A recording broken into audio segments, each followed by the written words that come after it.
These facilities will be able to offer specialized health services to all our security forces.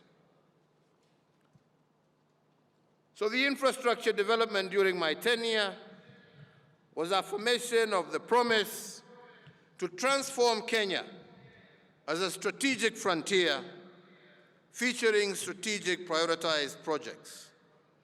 These include the construction of the SDR, the road network across our country, including the Nairobi Expressway, Kenya's new shipyards in Mombasa and Kisumu, have all put our country on a global trajectory. In addition, ICT infrastructure has also enhanced the digitization of government services, not to mention an expanded electricity, as well as water connections to households across the country. So, ladies and gentlemen, allow me to mention today in particular that women are a pillar of any society that seeks to succeed. They have the potential to influence positive change. And indeed, in the last 10 years, my administration adopted initiatives that saw Kenya spring on the course of realizing gender equality.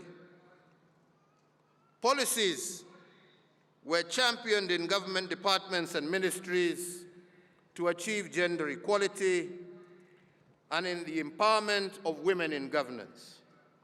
And indeed, today, we have two ladies with us, Ambassador Rachel Omamo, as well as Dr. Monica Juma, who, at one stage or another, were cabinet secretaries in the Ministry of Defense, while we also have our First Lady General Officer, Major General Fatuma Ahmed, and I believe that all of this is progress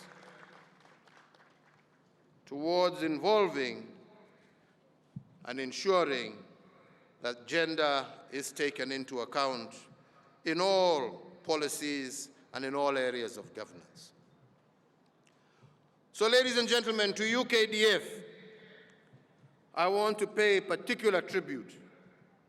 I appreciate the support and participation that KDF has rendered not just in the security sector, but also in our national development. We cannot underscore the incredible role that you have had in rehabilitating key infrastructure across the country that had been once upon a time left dilapidated. The Nairobi-Nyanyuki, the Nairobi-Nakuru-Kisumu meter gauge railway, the Kisumu dockyard, Mbita Causeway, the Kenya Meat Commission, just a few. And all these are a dream that have come true to many Kenyans whose contribution to livelihoods, our people, will be hugely impactful, especially to those who live in pastoral areas who now have a consistent and ready market for their livestock.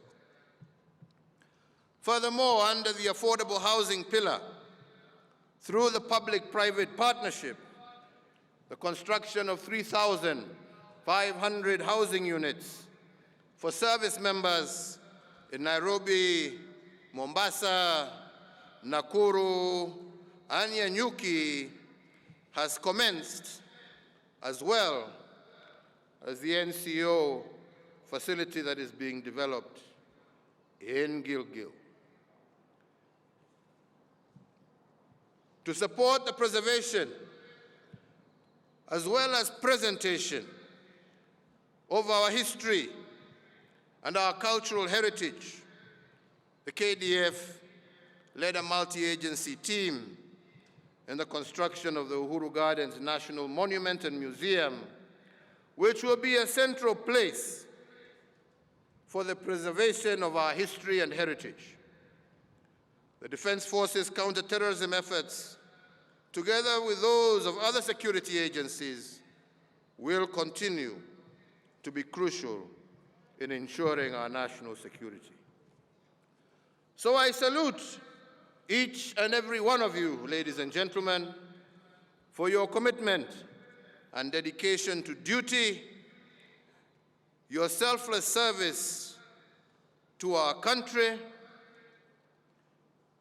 and I ask that you remain steadfast and support the incoming administration, just like you have supported my administration and that of my predecessors.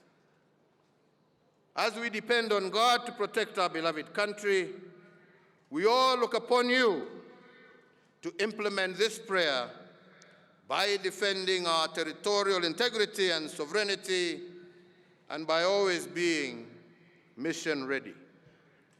I want to thank everyone who has walked the journey of building our nation with me, and once again, in particular, the Kenya Defense Forces. KDF, oye!